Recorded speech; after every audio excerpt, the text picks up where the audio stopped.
परिणाम देखना चाहते हो? जाकर परिणाम देखोगे?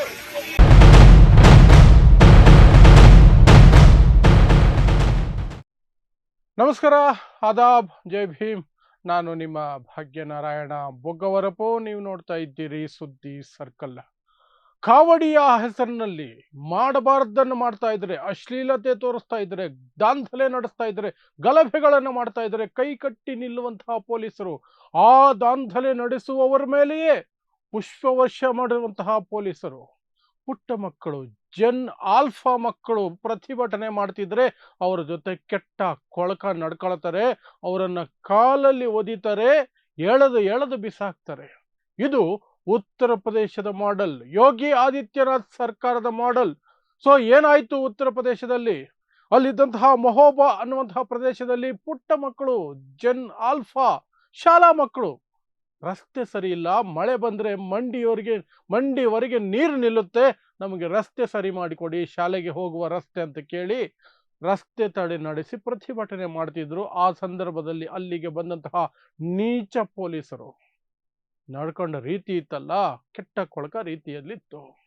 ಸೊ ಏನಾಯ್ತು ಅಲ್ಲಿ, ಏನೆಲ್ಲ ನಡೀತು, ಆ ಪೊಲೀಸರ ಕ್ರೌರ್ಯ ಏನಿತ್ತು, ಮತ್ತು ಈ ಕಾವಡಿಯ ಹೆಸರಿನಲ್ಲಿ ಏನೆಲ್ಲ ಗಲಭೆಗಳು ನಡೆಸ್ತಾ ಇದ್ರು, ದಾಂಧಲೆ ನಡೆಸ್ತಾ ಇದ್ರು, ಈ ಪೊಲೀಸರು ಹೇಗೆ ನಡ್ಕೊಳ್ತಾರೆ ವಿವರಿಸುವಂತಹ ಪ್ರಯತ್ನವನ್ನು ಮಾಡ್ತೀನಿ. ಸೊ ಜನ್ ಝಿಯಿಂದ ಪ್ರೇರೇಪಿತರಾಗಿ ಜನ್ ಆಲ್ಫಾ ಅಲ್ಲಲ್ಲಿ ತನ್ನ ಪ್ರತಿಭಟನೆಗಳನ್ನು ನಡೆಸ್ತಾ ಇರೋದ್ರ ಬಗ್ಗೆ ನಾನು ಕಳೆದ ಒಂದು ವಾರದಿಂದ ನಿರಂತರವಾಗಿ ನಿಮಗೆ ಸುದ್ದಿಗಳನ್ನು ತಲುಪಿಸ್ತಾ ಇದ್ದೀನಿ. ಆ ಹೊಡೆತದಿಂದ ತಪ್ಪಿಸ್ಕೊಳ್ಳೋದಕ್ಕೆ ರಾಜಸ್ಥಾನ ಸರ್ಕಾರ ಆದೇಶ ಹೊರಡಿಸಿದೆ. ಯಾವ ಶಾಲೆಯಲ್ಲೂ ಸಹ ಯಾವುದೇ ವಿಡಿಯೋ ಫೋಟೋ ಮಾಡೋ ಹಾಗಿಲ್ಲ, ಸುದ್ದಿ ಮಾಡೋ ಹಾಗಿಲ್ಲ, ರಿಪೋರ್ಟರ್ಸ್ ಪತ್ರಕರ್ತರು ಯಾರು ಹೋಗಂಗಿಲ್ಲ, ಮಕ್ಕಳನ್ನ ಏನೂ ಮಾತಾಡ್ಸಂಗಿಲ್ಲ ಅಂತ ಒಂದು ಸರ್ಕಾರಿ ಆದೇಶವನ್ನು ಹೊರಡಿಸಿದ್ದಾರೆ. ಈ ಕಡೆ ಉತ್ತರ ಪ್ರದೇಶದಲ್ಲೂ ಅದೇ ಕೆಲಸ ಮಾಡಿದ್ದಾರೆ. ಅದು ಸರ್ಕಾರ ಒಂದೇ ನೋಟಿಫಿಕೇಶನ್ ಅಲ್ಲಿ ಎಲ್ರಿಗೂ ಕಳಿಸಿಲ್ಲ, ಎಲ್ಲ ಶಾಲೆಗೂ ಕಳಿಸಿಲ್ಲ. ಆಯಾ ಜಿಲ್ಲೆಯ DM, ಇಲ್ಲೇನು ನಾವು DC ಅಂತ ಕರಿತೀವಿ, ಆಯಾ ಜಿಲ್ಲೆಗಳ DM ಮೂಲಕ ಆ ಆದೇಶವನ್ನ ಶಾಲೆಗಳಿಗೆ ಕೊಟ್ಟಿದ್ದಾರೆ. ಯಾರು ವಿಡಿಯೋ ಮಾಡೋ ಹಾಗಿಲ್ಲ, ಯಾರು ಸುದ್ದಿ ಮಾಡೋ ಹಾಗಿಲ್ಲ, ಮಕ್ಕಳು ಮಾತಾಡ್ಸೋ ಹಾಗಿಲ್ಲ, ಅಲ್ಲಿನ ಊಟದ ಗುಣಮಟ್ಟ, ಆ ಜಾಗದ ಗುಣಮಟ್ಟ, ಟೀಚರ್ಸ್ ಇದಾರ ಇಲ್ವಾ ಏನು ಕೇಳಂಗಿಲ್ಲ. ಮಕ್ಕಳ ಹತ್ರ ಕೇಳಿದ್ರೆ ಹುಷಾರು ಅನ್ನೋ ರೀತಿಯಲ್ಲಿ ಅಲ್ಲೂ ಸಹ ಉತ್ತರ ಪ್ರದೇಶದಲ್ಲಿ DMಗಳ ಮೂಲಕ ಸಪ್ರೇಟ್ ಜಿಲ್ಲಾವಾರು ಆದೇಶಗಳನ್ನು ಹೊರಡಿಸ್ತಿದ್ದಾರೆ. ಆದರೆ ಜನ್ ಝಿಯ ರೀತಿಯಲ್ಲಿಯೇ ಜನ್ ಆಲ್ಫಾ ಸಹ ಹೆದರ್ತಾ ಇಲ್ಲ. ಜನ್ ಆಲ್ಫಾ ಅಂದ್ರೆ ಜನ್ ಝಿಗಿಂತ ಕೆಳಗಡೆ ಇರುವಂಥವರು, 15-16 ವರ್ಷದ ಕೆಳಗಿರುವಂಥವರು, ಶಾಲೆಗೆ ಹೋಗುವ ಮಕ್ಕಳು, ಫಸ್ಟ್ PUC ಸೆಕೆಂಡ್ PUC ಮಕ್ಕಳು, ಅವರು ಈಗ ತಮ್ಮ ಹಕ್ಕುಗಳಿಗಾಗಿ ಹೋರಾಟ ನಡೆಸ್ತಿರೋದು. ಸೊ ಅದೆಲ್ಲ ಆರಂಭ ಆಗಿದ್ದು ಆಕ್ಚುಲ್ ಆಗಿ ಉತ್ತರ ಪ್ರದೇಶದಲ್ಲೇನೆ. ಉತ್ತರ ಪ್ರದೇಶದ ಲಕ್ನೋನಲ್ಲಿ ನಡೀತು, ಇನ್ನೊಂದಷ್ಟು ಪ್ರದೇಶಗಳಲ್ಲಿ ನಡೀತು, ಅದಾನಂತರ ಬೇರೆ ರಾಜ್ಯಗಳಿಗೂ ಸಹ ಹಬ್ಬಿಸ್ತಾ ಹೋಯಿತು. ಆದರೆ ಉತ್ತರ ಪ್ರದೇಶದಲ್ಲಿ ಅತಿ ಹೆಚ್ಚು ನಡೀತಾ ಇದೆ. ಶಾಲಾ ಮಕ್ಕಳು ತಮಗೆ ಬೇಕಾದ್ದನ್ನ, ಏನು ಕೊರತೆ ಇದೆ, ಟೀಚರ್ಗಳ ಕೊರತೆ, ಸೌಲಭ್ಯಗಳ ಕೊರತೆ, ಎಲ್ಲದರ ಬಗ್ಗೆಯೂ ಸಹ ತಮ್ಮ ಧ್ವನಿಯನ್ನು ಎತ್ತಿ ಪ್ರತಿಭಟನಾ ಮೂಲಕ ಅದನ್ನು ಪಡ್ಕೊಳ್ಳೋ ಪ್ರಯತ್ನ ಮಾಡುತ್ತಿದ್ದಾರೆ. ಹಾಗೆ ಉತ್ತರ ಪ್ರದೇಶದ ಮಹೋಬಾ ಅನ್ನುವಂತಹ ಜಾಗದಲ್ಲಿ ಒಂದು ಸರ್ಕಾರಿ ಶಾಲೆ, ಆ ಶಾಲೆಗೆ ಹೋಗುವ ರಸ್ತೆ ಹದಗೆಟ್ಟು ಕೂಲಗೆಟ್ಟು ಹೋಗಿದೆ. ಮಳೆ ಬಂದ್ರೆ ಮಂಡಿಯವರೆಗೆ ನೀರು ನಿಲ್ಲುತ್ತಂತೆ. ಇದನ್ನು ವಿರೋಧಿಸಿ ಈ ರಸ್ತೆ ಸರಿ ಮಾಡಿಕೊಡಿ ಅಂತ ಹೇಳಿ ಆ ಶಾಲೆಯ ಮಕ್ಕಳು ರಸ್ತೆ ತಡೆ ನಡೆಸಿದ್ರು. ಅದಕ್ಕೆ ಸ್ಥಳೀಯರು ಸಹ ಸಪೋರ್ಟ್ ಮಾಡಿದ್ರು. ಇಷ್ಟು ಸಾಕಿತ್ತು ಉತ್ತರ ಪ್ರದೇಶದ ಪೊಲೀಸರಿಗೆ BP ರೈಸ್ ಆಗೋದಕ್ಕೆ. ಯಾಕೆಂದ್ರೆ ಅವರು ಕಾವಡಿಯಗಳಲ್ವಲ್ಲ. ಕಾವಡಿಯಗಳಾದ್ರೆ ನೀವು ಏನ್ ದಾಂಧಲೆ ನಡೆಸಿದ್ರು, ಪೊಲೀಸರನ್ನೇ ಹೊಡೆದ್ರು, ಪೊಲೀಸ್ ಜೀಪುಗಳನ್ನೇ ಮುರಿದು ಬಿಸಾಕಿದ್ರು, ರಸ್ತೆ ತಡೆ ನಡೆಸಿದ್ರು, ಏನ್ ಮಾಡಿದ್ರು, ಅವ್ರಿಗೆ ಕೈ ಮುಗಿದು ಪುಷ್ಪಾರ್ಚನೆ ಮಾಡಿ ಅವ್ರಿಗೆ ಎಲ್ಲ ಸಕಲ ಮರ್ಯಾದೆಗಳನ್ನು ಕೊಡೋದು. ಅವರು DJ ಹೆಸರಿನಲ್ಲಿ, ಡಿಸ್ಕೋ ಹೆಸರಿನಲ್ಲಿ ಅಶ್ಲೀಲ ನೃತ್ಯಗಳನ್ನ ಹುಡುಗಿಯರನ್ನ ಕರ್ಕೊಂಡು ಬಂದು ಮಾಡಿಸ್ತಾ ಇದ್ರು ಸಹ ಅವ್ರಿಗೆ ನಮಸ್ಕಾರ ಮಾಡೋದು. ಅದಕ್ಕೆ ನೀವು ಕಾವಡಿಯಗಳಾಗಿರ್ಬೇಕು. ಕಾಲೇಜ್ಗೆ ಹೋಗೋ ಮಕ್ಕಳಲ್ಲ, ಶಾಲೆಗೆ ಹೋಗೋ ಮಕ್ಕಳಲ್ಲ, ಆದ್ರೆ ತಡ್ಕೊಳ್ಳಲ್ಲ ನಾವು. ವಿದ್ಯೆ ಕಲಿಯೋದೇ ತಪ್ಪು ನೀವು. ಅದಕ್ಕೆ ಶಾಲೆಯಲ್ಲೇ ಪ್ರತಿಭಟನೆ ಮಾಡ್ತೀನಿ ಅಂದ್ರೆ ತಡೆಯಲ್ಲ ನಾವು ಅನ್ನೋದು UP ಸರ್ಕಾರದ ಉದ್ದೇಶ ಇದ್ದಂಗಿದೆ, ಯೋಗಿ ಆದಿತ್ಯನಾಥ್ ಸರ್ಕಾರದ ಉದ್ದೇಶ ಇದ್ದಂಗಿದೆ. ಈ ಮಹೋಬಾ ಅನ್ನುವಂತಹ ಜಾಗಕ್ಕೆ ಬಂದರು ಪೊಲೀಸರು. ಆ ಪುಟ್ಟ ಮಕ್ಕಳ ಪ್ರತಿಭಟನೆಯನ್ನ ಮುರಿಯೋದಕ್ಕೆ ದೊಡ್ಡ ಪಡೆನೇ ಬಂದ್ಬಿಡ್ತು, ಪೊಲೀಸರ ದೊಡ್ಡ ಪಡೆ. ಬಂದು ಪ್ರತಿಭಟನಾಕಾರರ ಮಕ್ಕಳು, ಪ್ರತಿಭಟನೆಯಲ್ಲಿ ನಿರತರಾಗಿರುವ ಮಕ್ಕಳಿಗೆ ಕಾಲಲ್ಲೆಲ್ಲ ಒದಿತಾರೆ, ಎಳೆದು ಎಳೆದು ಬಿಸಾಕ್ತಾರೆ.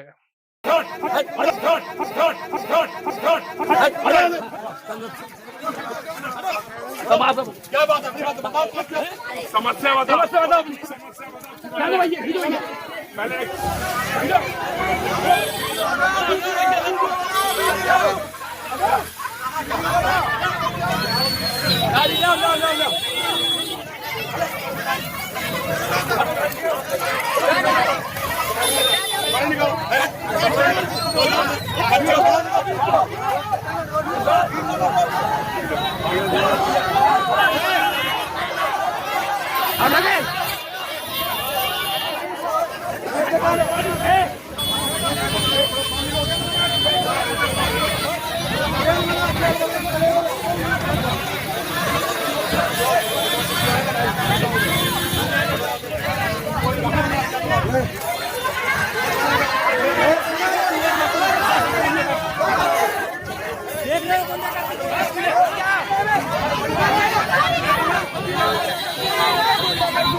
ಮಕ್ಕಳನ್ನ ಕಾಲಲ್ಲಿ ಜರುಗಿಸ್ತಾರಲ್ಲ ಈ ಪೊಲೀಸ್ ಆಫೀಸರ್ಗಳು, ಹೊಟ್ಟೆಗೆ ಏನ್ ತಿಂತಾರೆ ಇವರು? ಕಾವಡಿಯಗಳನ್ನು ನೋಡಿದ್ರೆ ಗಡ ಗಡ ಗಡ ಗಡ ನಡುಗಿ ನಿಂತ್ಕೊಳ್ತಿರ್ತಾರೆ. ಎಷ್ಟು ರೌಡಿಸಮ್ ಮಾಡೋದು ಸುಮ್ಮನೆ ಇರ್ತಾರೆ. ಓದೋ ಮಕ್ಕಳು ಶಾಲೆಗೆ ಹೋಗುವ ದಾರಿ ಸರಿ ಮಾಡಿಕೊಡಿ ಅಂದ್ರೆ ಈ ರೀತಿಯ ಕ್ರೌರ್ಯ. ಸೊ ನೀವೇ ಯೋಚನೆ ಮಾಡಿ, ಇವರ ಯೋಗ್ಯತೆಗಳೇನು, ಯೋಗಿ ಆದಿತ್ಯನಾಥ್ ಸರ್ಕಾರದ ಯೋಗ್ಯತೆ ಏನು, ಯೋಗಿ ಆದಿತ್ಯನಾಥ್ ಮನಸ್ಥಿತಿ ಯೋಗ್ಯತೆ ಏನು ಅಂತ ಇದರಲ್ಲೇ ಸ್ಪಷ್ಟವಾಗಿ ಅರ್ಥ ಆಗತ್ತೆ. ನಿಮ್ಗೆ ಬರೀ ಕಾಲಲ್ಲಿ ಜರುಗಿಸಿದ್ದು, ಕಾಲಲ್ಲಿ ಒದ್ದಂಗೆ ಎಳೆದು ಬಿಸಾಕಿದ್ದು, ಇದನ್ನು ನೋಡಿನೇ ಬೇಜಾರಾಗಿದ್ರೆ, ರಕ್ತ ಕುದಿತಾ ಇದ್ರೆ ನೆಕ್ಸ್ಟ್ ಲೆವೆಲ್ ಏನು ಗೊತ್ತಾ? ಆ ಪುಟ್ಟ ಮಕ್ಕಳಿಗೆ ಬೆದರಿಕೆ ಹಾಕ್ತಾ ಇರೋದು. ಪುಟ್ಟ ಮಕ್ಕಳಿಗೆ ಬೆದರಿಕೆ ಯಾರಿಂದ? ಪೊಲೀಸರಿಂದ. परिणाम देखना चाहते हो? जान का परिणाम देखोगे? तुम तो पढ़ते भी नहीं हो।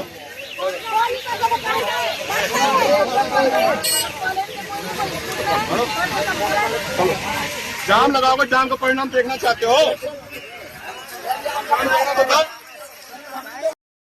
ಇದರ ಪರಿಣಾಮ ಏನಾಗುತ್ತೆ ಗೊತ್ತಾ ಅಂತ 3ನೇ ಕ್ಲಾಸ್, 2ನೇ ಕ್ಲಾಸು, 5ನೇ ಕ್ಲಾಸು, 7ನೇ ಕ್ಲಾಸ್ ಮಕ್ಕಳಿಗೆ ಪೊಲೀಸರು ಬೆದರಿಕೆ ಹಾಕ್ತಾ ಇದ್ದಾರೆ.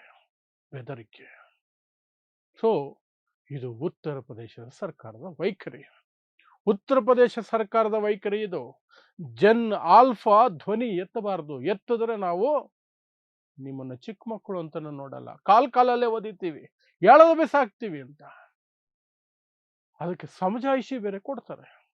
ಏನು ರಸ್ತೆ ತಡೆ ಮಾಡಿಬಿಟ್ಟಿದ್ರು, ಅಗತ್ಯ ಸಾಗಣೆ ಎಲ್ಲ, ಸಾಗಾಟ ಎಲ್ಲ ನಿಂತು ಹೋಗಿತ್ತು, ಅಗತ್ಯ ಸೇವೆಗಳಿಗೆ ಎಫೆಕ್ಟ್ ಆಗೋಗ್ಬಿಟ್ಟಿತ್ತು ಅಂತ.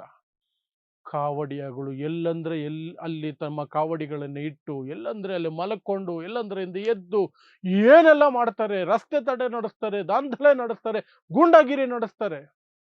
ಯಾವತ್ತೂ ಅಗತ್ಯ ಸೇವೆಗಳಿಗೆ ಎಫೆಕ್ಟ್ ಆಗಲೇ ಇಲ್ಲ ನೋಡಿ. ಈ ಮಕ್ಕಳು ಒಂದು ರಸ್ತೆ ಬಂದ್ ಮಾಡಿ, ನಮ್ಮ ಶಾಲೆಗೆ ಹೋಗುವ ದಾರಿ ಸರಿ ಮಾಡಿಕೊಡಿ ಅಂದಿದ ತಕ್ಷಣನೇ ಜಗತ್ತಿನ ಎಲ್ಲ ಅಗತ್ಯ ಸೇವೆಗಳು ನಿಂತೋಯ್ತು. ಹೊರ್ಮುಜ್ ಸ್ಟ್ರೈಟ್ ಬಂದ್ ಆಗಿದ್ದಕ್ಕಿಂತ ದೊಡ್ಡ ಸಮಸ್ಯೆ ಆಗೋಯ್ತು ಇವರಿಗೆ. ಇಡೀ ಉತ್ತರ ಪ್ರದೇಶಕ್ಕೆ ಉಸಿರಾಟಕ್ಕೆ ತೊಂದರೆ ಬಂದ್ಬಿಡ್ತು. ಜಗತ್ತಿನ ಎಲ್ಲ ಆಂಬುಲೆನ್ಸ್ಗಳು ಬ್ಲಾಕ್ ಆಗೋದವು. ಜಗತ್ತಿನ ಎಲ್ಲ ಬಸ್ಸು, ಲಾರಿ, ಸೈಕಲ್, ಸ್ಕೂಟರು ಎಲ್ಲವೂ ಸಹ ರಸ್ತೆಯಲ್ಲಿ ಸ್ತಬ್ಧ ಆಗೋತು. ಈ ಮಕ್ಕಳು ಅಲ್ಲಿರುವ ರಸ್ತೆಯಲ್ಲಿ ಕೂತ್ಕೊಂಡ ತಕ್ಷಣ ಏನ್ ಎಫೆಕ್ಟ್ ನೋಡ್ರಿ ಜನ್ ಆಲ್ಫಾದು. ಸೊ ಪೊಲೀಸರು ಅದರ ಜೊತೆಗೆ ಈ ವಿಡಿಯೋ ಬಂದಿದೆಯಲ್ಲ, ಕಾಲಲ್ಲೇ ಒದಿತಾ ಇದ್ದೀರಲ್ಲ, ಎಳೆದು ಬಿಸಾಕ್ತಾ ಇದ್ದೀರಲ್ಲ ಪುಟ್ಟ ಪುಟ್ಟ ಮಕ್ಕಳನ್ನ ಅಂತಂದ್ರೆ ಅದಕ್ಕೂ ಸಮಜಾಯಿಷಿ ಹೇಳ್ತಾರೆ. ಸುಳ್ಳು ಸಮಜಾಯಿಷಿ. ನಾವು ಹೋದ್ವಿ, ಮಕ್ಕಳ ಹತ್ರ ಪ್ರೀತಿಯಿಂದ ಕೇಳಿ ಅವರನ್ನ ಪಕ್ಕಕ್ಕೆ ಸರಿಸಿದ್ವಿ. ಪ್ರೀತಿಯಿಂದ ಮಾತಾಡೋದ್ರಂತೆ. ಪ್ರೀತಿಯಿಂದ ಮಾತಾಡೋದಂದ್ರೆ ಕಾಲಲ್ಲೇ ಜರುಗಿಸೋದು, ಕಾಲಲ್ಲೇ ಒದಿಯೋದು, ಎಳೆದು ಬಿಸಾಕೋದು ಪುಟ್ಟ ಮಕ್ಕಳನ್ನ. ಅದು ಪ್ರೀತಿಯಿಂದ ಮಾತಾಡ್ಸೋದಂತೆ. ಹಾಗಾದ್ರೆ ಲಘು ಲಾಠಿ ಪ್ರಹಾರ, ಲಘು ಬಲ ಪ್ರಯೋಗ ಅಂದ್ರೆ ಇವ್ರ ಪ್ರಕಾರ ಎನ್ಕೌಂಟರ್ ಏನೋ ಪಾಪ ಇವ್ರದ್ದು. ಪಾಪ ಈ ಪೊಲೀಸರದು ಬಾಳ ಏನು ಗೊತ್ತಾ? ಯಾವ ಸರ್ಕಾರ ಬಂದ್ರೆ ಅವ್ರು ಗುಲಾಮಗಿರಿ ಮಾಡಬೇಕು, ಮನಸ್ಥಿತಿಗಳು ಬದಲಾಗ್ತವೆ. ಆದ್ರೆ ಬಿಜೆಪಿ ಸರ್ಕಾರ ಬಂದಾಗ ಒಂದು ಕಡೆ ಅವರ ಮನಸ್ಥಿತಿ ಬದಲಾಗೋದು ಬಿಟ್ಬಿಡಿ, ಒಳಗಡೆ ಇರುವ ನಂಜು, ಒಳಗಡೆ ಇರುವ ದ್ವೇಷ ಎಲ್ಲಕ್ಕೂ ಪೂರಕವಾದ ಸರ್ಕಾರ ಬಂದ್ಬಿಟ್ಟಿದೆ, ನಾವು ಹೀಗೆ ನಡ್ಕೊಳ್ಬೇಕು ಅಂತ ಆಸೆ ಇತ್ತು, ಅಂತಹದೇ ಅವಕಾಶ ಸಿಕ್ಬಿಟ್ಟಿದೆ ಅಂತ ಹೀಗೆಲ್ಲ ಮಾಡ್ತಾರೆ. ಅದೇ ಜಂತರ್ ಮಂತರ್ನಲ್ಲಿ ನಾವು ನೋಡಿದ್ದು, ಅದನ್ನೇ ಬೇರೆ ಜಾಗಗಳಲ್ಲಿ ನೋಡ್ತಾ ಇರೋದು, ಇಲ್ಲಿ ಮಹೋಬಾ ಅನ್ನುವಂತಹ ಜಾಗದಲ್ಲಿ ಅದನ್ನೇ ನಾವು ನೋಡಿದ್ದು ಜನ್ ಆಲ್ಫಾ ವಿಚಾರದಲ್ಲಿ, ಪುಟ್ಟ ಮಕ್ಕಳ ವಿಚಾರದಲ್ಲಿ.